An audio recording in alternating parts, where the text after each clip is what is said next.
Good morning, students. Welcome to another lecture on literature.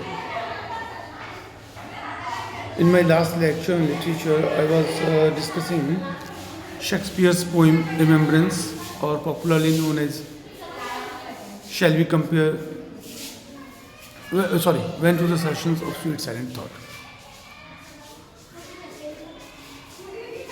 In my last lecture, I discussed the first two quatrains of the sonnet, and in this lecture, I will discuss the third quatrain and then the concluding couplet. Then can I grieve at grievances foregone, बीते हुए, गुजरे हुए, which have already occurred. Then तब when the poet thinks about the past memories, the poet thinks about the past, when the poet thinks about his friends whom he has already lost, then tab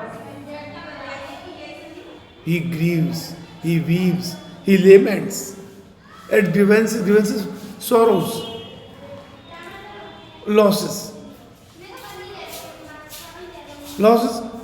foregone, बीते हुए, which have already occurred.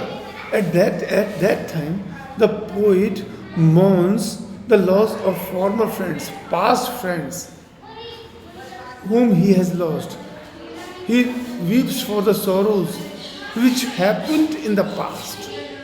जो दुख, वो परेशानियाँ, वो losses जो past में हो चुके हैं, पोएट उनको याद करके दुखी होता है. And heavily from who to who sorrow, and heavily with a heavy heart. The poet's heart becomes heavy with sorrow. दुख से भारी हो जाता है, दुखी हो जाता है. And heavily, and with a heavy heart. From who to who? Yes, from who to who? From one sorrow to another. The poet counts his sorrows. First sorrow, second sorrow, third. From one sorrow to another. He begins to weep. He begins to feel sad. Poet एक एक कर वो सारे दुख poet को याद आते हैं, और पोइट उन दुखों को याद करके एक एक करके याद करता है और उन्हें याद करके दुखी होता है. The sad account of four bemoaned mourn. The sad account of four bemoaned means जिनके लिए वो पहले ही शोक मना चुका है. The sorrows, four bemoaned mourn, sorrows which has already been felt. वो दुख जिनके लिए पोएट पहले ही दुखी हो चुका है. The sad account of four bemoaned mourn. The poet again becomes sad. The poet again laments the loss, the sorrows which have already been felt, which have already occurred. वो दुख, वो मोन, वो sorrows, वो losses जो पहले ही हो चुके हैं, for bemoaned, और जिनके लिए पोइट पहले ही शोक मना चुका है, विलाप कर चुका है, रो चुका है. Which I new pay as if not paid before. New pay means weep again. And when the poet recollects the memories of the past, when the poet thinks about his lost friends, new pay, the poet once again weeps as if not paid before, paid wept. उसे ऐसा लगता है जैसे कि वो पहले इन दुखों के लिए रोया नहीं था, जैसे कि उसने पहले इन दुखों का शोक नहीं मनाया था. उसी प्रकार से जिस प्रकार से कोई बिल है, उधार है, दिया नहीं, नॉट पेड.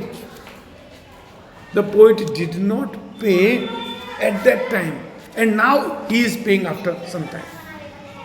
उसी तरह से ऐसा लग रहा है जैसे पहले जिस समय वो घटित हुआ था उस समय पोइट ने दुख नहीं मनाया।